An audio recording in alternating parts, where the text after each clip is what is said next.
2016 से पहले merchant navy में था। शादी होने के बाद जब इन्होंने लव मैरिज करी, उसके बाद दोबारा गया था मर्चेंट नेवी में ही।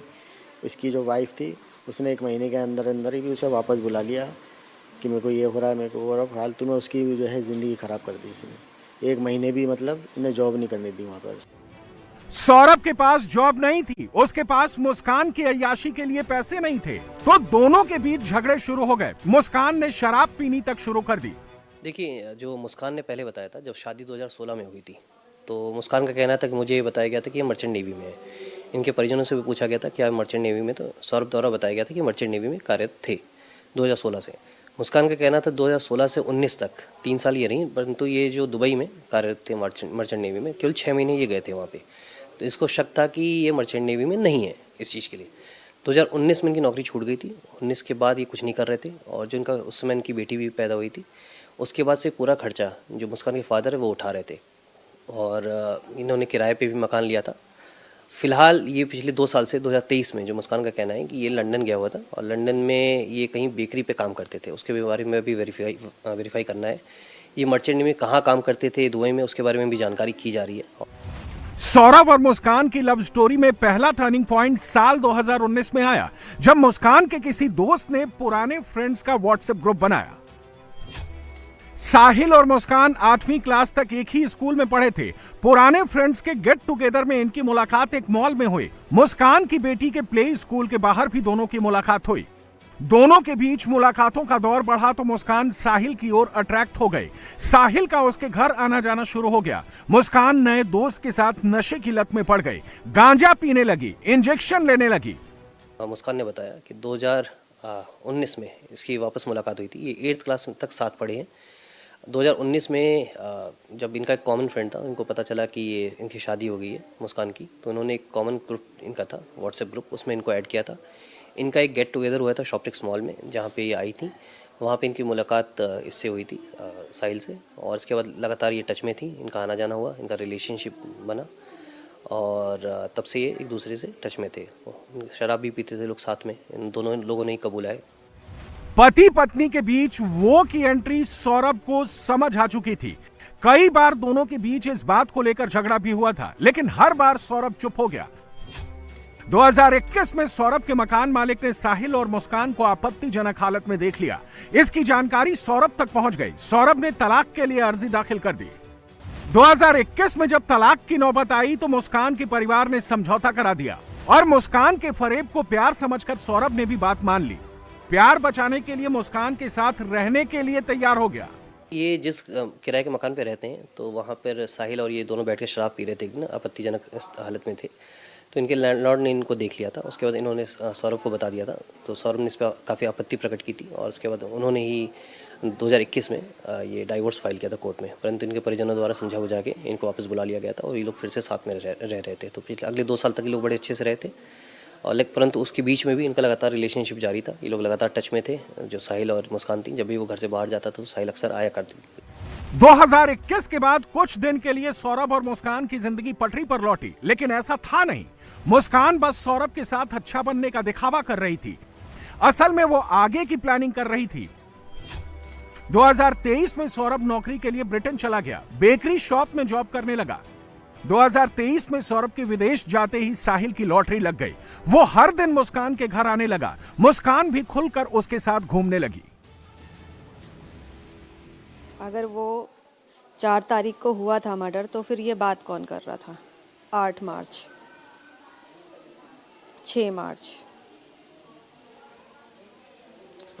ये दिखा सकते हैं एक बार? ये देखिए, ये सौरभ का नंबर सेव है इनके मोबाइल फ़ोन में। और अगर मेरे सहयोगी अनुज इसे क्लोज करके दिखाएं, आपने बताया 4 तारीख को मर्डर हुआ था, और 4 के बाद आपकी बात हुई है ये 7 को। 7 तारीख को इनके मोबाइल फ़ोन पे ये मैसेज आता है, नहीं बीमार हो जाते वो। नहीं, मैंने उसकी बेटी के बारे में पूछा। अच्छा, उसको नहीं लेके गया घुमाने के लिए, तो वो मुझे बोल रहा है कि वो बीमार हो जाती, इसलिए मैं लेके नहीं गया। और ये बात कर रही थी जबकि मर्डर तो पहले ही हो गया। और इस तरीके पूरी चैट हो रही है, होली की देखो शुभकामनाएं, और ये पूरी चैट हो रही है। और ये चैट जो है जिसमें होली की शुभकामनाएं से लेकर, ये उनकी बहन है। मैं आपको बता दूं, क्या नाम है आपका? चिंकी। 2 सालों में इसे खुली छूट मिल गई। ये भी कहती रही कि तू हमारे पास रह ले, किराए का पोर्शन छोड़ दे। हमने दामाद से भी कही इसका किराए का छुड़वा दो जी। एक बार उनका फोन आया कि जी मुझे इस पे शक है, घर जाओ, तो इन्होंने किवाड़ भी नहीं खोले हमारे। सब कुछ मुस्कान के मन मुताबिक चल रहा था।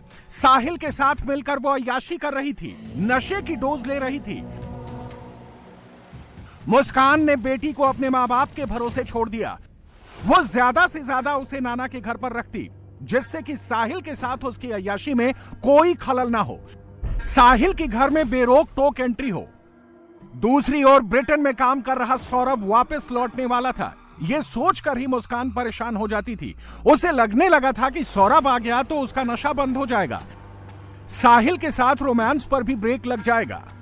साहिल भी अच्छे से जानता था कि सौरभ लौट आया तो मुस्कान के घर में उसकी एंट्री बंद हो जाएगी।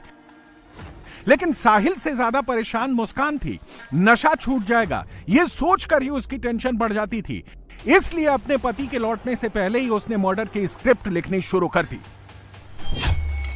25 फरवरी को मुस्कान का बर्थडे था। अपनी पत्नी को सरप्राइज देने के लिए सौरभ 24 फरवरी को ही इंडिया लौट आया।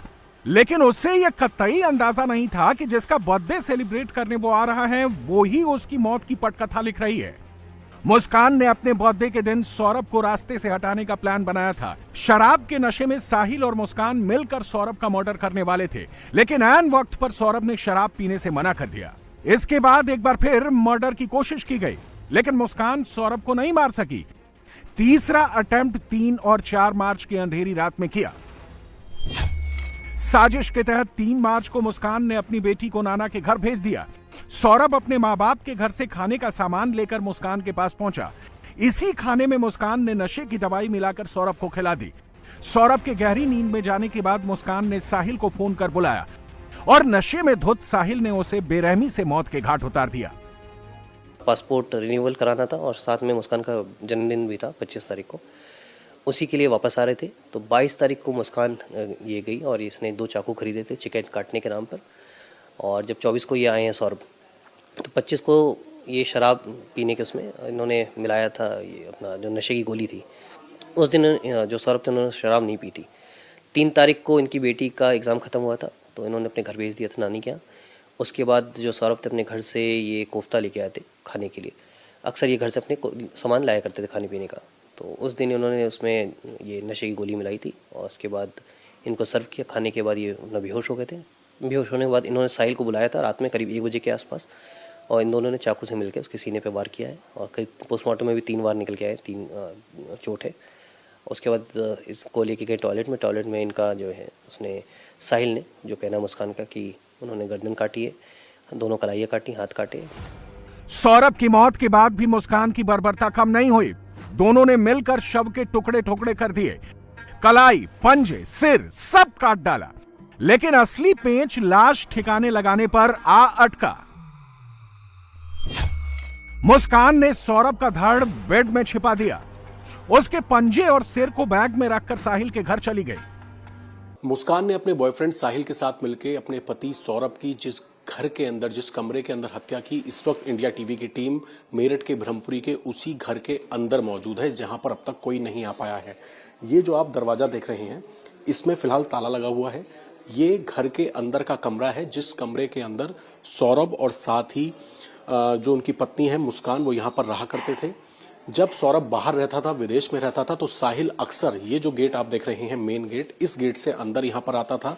आस पड़ोस के लोगों का कहना है कि सुबह, दोपहर, शाम 2 से 3 बार वो यहाँ पर घर के अंदर आता था और अंदर आने के बाद सीधा इस कमरे में चला जाता था।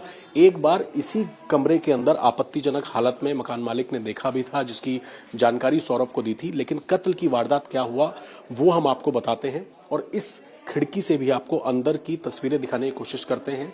ये आप पहली बार वो कमरा देख रहे हैं। सामने ये अलमारी है और अलमारी के पास यहीं पर जो बेड है, यहाँ पर सौरभ सो रहा था।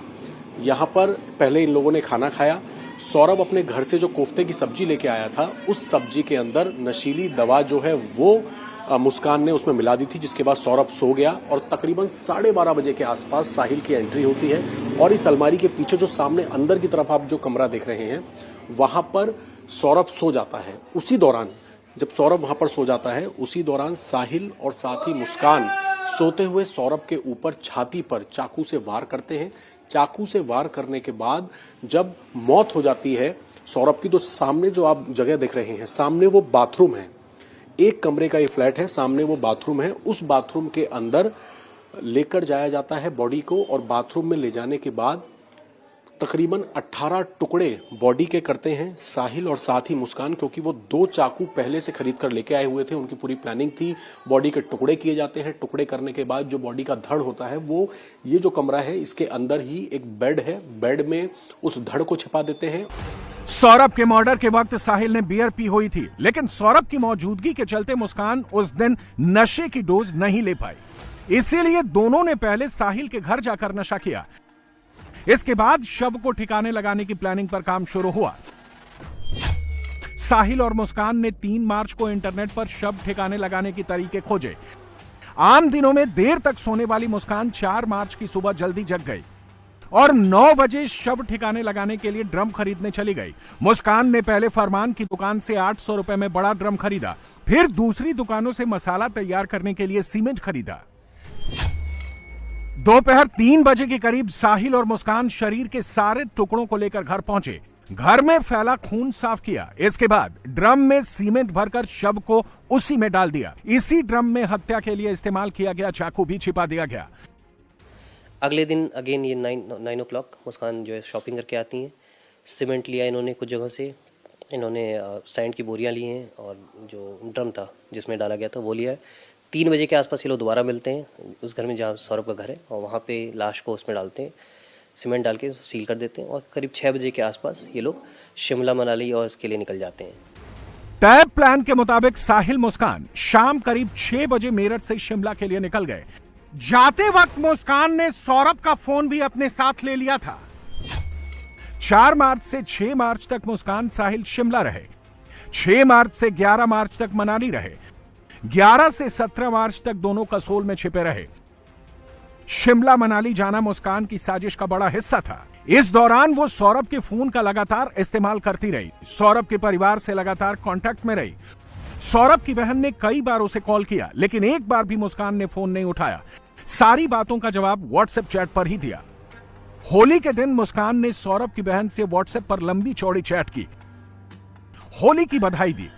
सौरभ की बहन चिंकी ने उसके आने के बारे में पूछा। दूसरे दिन अपने जाने की बात भी कही, लेकिन मुस्कान ने लिख दिया कि वो बाद में आएगा, अभी पार्टी चल रही है। बेटी को साथ नहीं ले जाने के सवाल पर सर्दी ज्यादा होने और बच्ची के बीमार हो जाने का हवाला दिया। ऐसी चैट्स मुस्कान ने सौरभ के कई दोस्तों से की। सारे मैसेजेस का रिप्लाई दिया। तब तक किसी को अंदाजा नहीं था कि सौरभ का कत्ल हो चुका है, क्योंकि मुस्कान लगातार सौरभ के फोटोज सोशल मीडिया और व्हाट्सएप स्टेटस पर अपलोड कर रही थी। किसी को अंदाजा नहीं था कि मर्डर के बाद मुस्कान सौरभ के पुराने फोटोज का इस्तेमाल कर रही है। जब ये घूमने गई हुई थी शिमला मनाली, सौरभ का फ़ोन इनके पास था और सौरभ के फ़ोन से सौरभ बनकर ये उनकी बहन से बात कर रही थी। उन्होंने दिखाया कि सौरभ बनकर रिटर्न में मैसेज पे बात कर रही थी कि हैप्पी होली, आप लोग कब आ रहे हो, इस तरह की बातें, कि ऐसा लग रहा था कि सौरभ बात कर रहा है। आप लोगों को भी ये बताया हुआ था कि सौरभ के साथ घूमने गई? हाँ, हमें भी पता था और हमने यही सिचुएशन हमारे साथ थी। हमने भी सौरभ को मैसेज डाले थे कि बेटा तुम दोनों एक साथ फ़ोटो क्यों नहीं खिंचवा रहे हो। मतलब ऐसा तो नहीं बोला डिटेल में, लेकिन अब मुझे याद नहीं है मैंने क्या लिखा था, एग्जैक्टली क्या लिखा था पता नहीं, लेकिन हमने भी मैसेज डाले थे। हमें भी शक हो रहा था कि सौरभ साथ में क्यों नहीं पिक डाल रहे हैं। तो एक आध पिक अलोन की डाली थी, लेकिन अब हमने माइंड लगाया, फ़ोटो गौर से देखी तो ये पहले कभी गए थे जम्मू कश्मीर, वहाँ की फ़ोटो थी वो सौरभ की। सौरभ रास्ते से हट चुका था। शिमला में साहिल मुस्कान ने इसे खूब सेलिब्रेट किया, जमकर होली खेली। 11 मार्च को साहिल का बर्थडे था। अपने पति के कत्ल के बाद मुस्कान ने उसका बर्थडे सेलिब्रेट किया था। बाकायदा ड्राइवर से चुपचाप केक मंगाकर अपने प्रेमी को सरप्राइज दिया।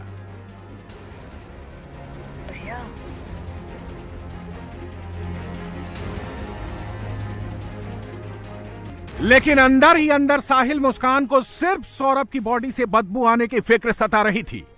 उन्हें लग रहा था कि अगर बदबू बाहर निकल गई तो उनका राज खुल जाएगा।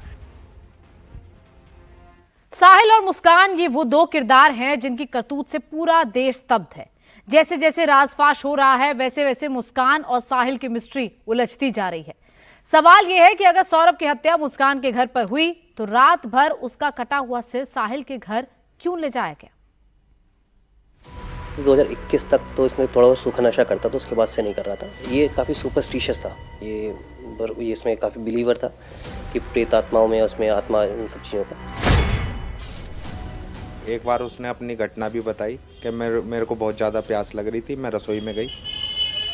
उसके बाद जब मैं पानी लेके रूम में आई तो मैंने अपने आप को सोते हुए बिस्तर पे देखा।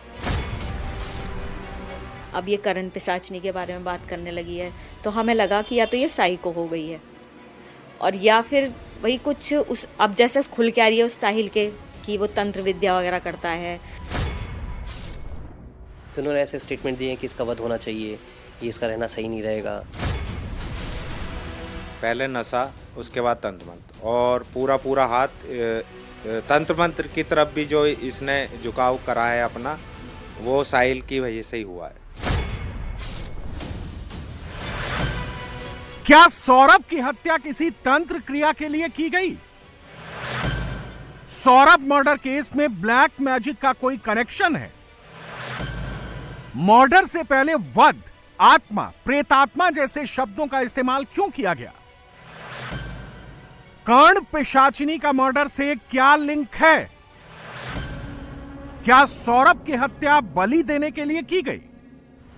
आदि योगी की 2 पेंटिंग, ठीक बगल में भगवान गणेश का चित्र, सामने की दीवार पर शैतान जैसी दिखने वाली लाल और काले रंग की तस्वीर जो किसी को भी डरा दे,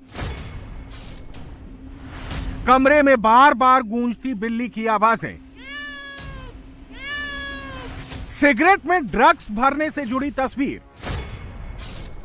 लिखा है पफ पफ पास, कमरे में फैला नशे का सामान, कंकाल की कलाकृति वाला एस्ट्रे, 1 2 नहीं, आधा दर्जन से ज्यादा बियर की खाली केन।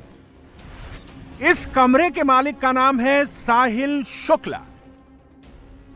साहिल ज्यादातर पीले रंग के कपड़े पहनता था, हाथ में श्रीयंत्र, महाकाल जैसे 3 टैटू बने हैं, तांत्रिक या किसी अघोरी जैसी लंबी जटाएं हैं।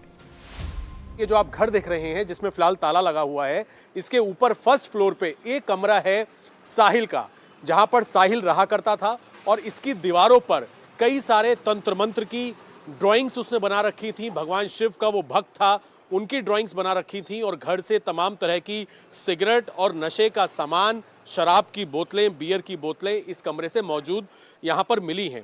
असल में जब सौरभ की हत्या करने के बाद जब साहिल और साथ ही मुस्कान ने कई टुकड़े किए सौरभ की बॉडी की, उसके बाद उसके सिर को और उसके हाथ को एक बैग में रखा, धड़ उसी घर के अंदर बेड में छिपा दिया, और उसके बाद बैग में सर और हाथ को लेकर वो पहुंचे इस कमरे में।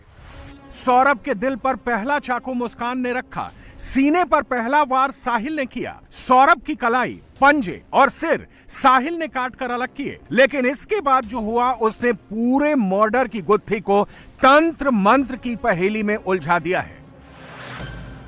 सवाल यह है कि सौरभ की हत्या के बाद सिर, कलाई, पंजों को बैग में भरकर साहिल के घर क्यों ले जाया गया? पूरी रात शरीर के कटे हुए हिस्से साहिल के कमरे पर रखे गए, क्या वहां कोई तंत्र क्रिया की गई? दोपहर 3 बजे शरीर के उन हिस्सों को वापस मुस्कान के घर लाकर सीमेंट से चुनवा गया। सवाल यह है कि वापस लाना था तो शरीर के चुनिंदा हिस्सों को ले जाया ही क्यों गया? हमने इसका घर देखा साहिल का, जहाँ पर ये रेंट पे रहता था, किसके साथ रहता था, और जो दीवारों पर वहाँ पर कुछ शैतानों के, कुछ तंत्र मंत्र की, भगवान की, और उसमें मैं देख रहा हूँ कि एक गांजे की भी कुछ एक इस तरह की तस्वीरें बनी हुई हैं, सिगरेट भी वहाँ पर काफ़ी हैं। ये सब किस और इशारा कर रही हैं? देखिए, साहिल से पूछताछ की गई थी तो इसने, ये अपने परिवार के साथ ही रहता था, ऊपर के फ्लोर पे ये रहता था, नीचे इसके परिजन रहते थे। तो इसकी मदर एक्सपायर हो गई नहीं पहले, और 2020 तक ये बीकॉम किया था, उसके बाद से ये नौकरी की तलाश में था, नौकरी नहीं मिल पाई थी, और अभी रिसेंट में जो उसने बताया कि ट्रेडिंग का ये सीख रहा था, ऑनलाइन ट्रेडिंग एंजल करके जो ऐप है उस पर